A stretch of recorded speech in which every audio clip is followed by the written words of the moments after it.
ଚାରେ ଘିଅ ମିଶାଇ ପିଇଲେ କେଉଁ ରୋଗ ଠିକ୍ ହୋଇଥାଏ? ଅପସନ୍ ଏ ଥଣ୍ଡା, ଅପସନ୍ ବି ଅର୍ଶ, ଅପସନ୍ ସି ଯକ୍ଷ୍ମା, option D cancer.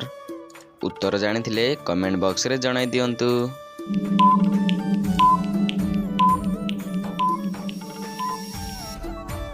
Show friends, ଏହାର ସଠିକ୍ ଉତ୍ତରଟି ହେଲା ଅପସନ୍ ନମ୍ବର ଏ ଥଣ୍ଡା। ତେବେ ଆପଣମାନଙ୍କ ପାଇଁ ପରବର୍ତ୍ତୀ ପ୍ରଶ୍ନ, ପାଣିରେ ଲୁଣ ପକାଇ ଗାଧୋଇଲେ କେଉଁ ରୋଗ ଠିକ୍ ହୋଇଥାଏ? ଅପସନ୍ ଏ ହଇଜା, option B cancer, option C ଚର୍ମ ରୋଗ, ଅପସନ୍ ଡି ପେଟ ସମସ୍ୟା। ଉତ୍ତର ଜାଣିଥିଲେ କମେଣ୍ଟ ବକ୍ସରେ ଜଣାଇ ଦିଅନ୍ତୁ।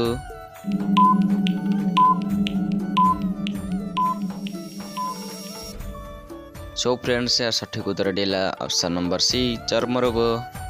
ତେବେ ଆପଣମାନଙ୍କ ପାଇଁ ପରବର୍ତ୍ତୀ ପ୍ରଶ୍ନ, କେଉଁ ଗଛର ପତ୍ର ଚୋବାଇବା ଦ୍ୱାରା ଦାନ୍ତ ଚମକିଥାଏ?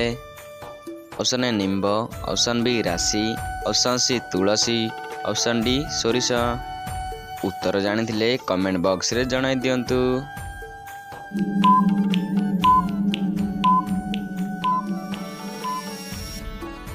ସୋ ଫ୍ରେଣ୍ଡସ୍, ଏହାର ସଠିକ୍ ଉତ୍ତରଟି ହେଲା ଅପସନ୍ ନମ୍ବର ବି ରାଶି। ତେବେ ଆପଣମାନଙ୍କ ପାଇଁ ପରବର୍ତ୍ତୀ ପ୍ରଶ୍ନ, ଭାରତର ସବୁଠାରୁ ଉଚ୍ଚତମ ପ୍ରତିମା କେଉଁଟି ଅଟେ? Option A Hampi, option B Taj Mahal, option C Qutub Minar, option D Statue of Unity. ଉତ୍ତର ଜାଣିଥିଲେ କମେଣ୍ଟ ବକ୍ସରେ ଜଣାଇ ଦିଅନ୍ତୁ।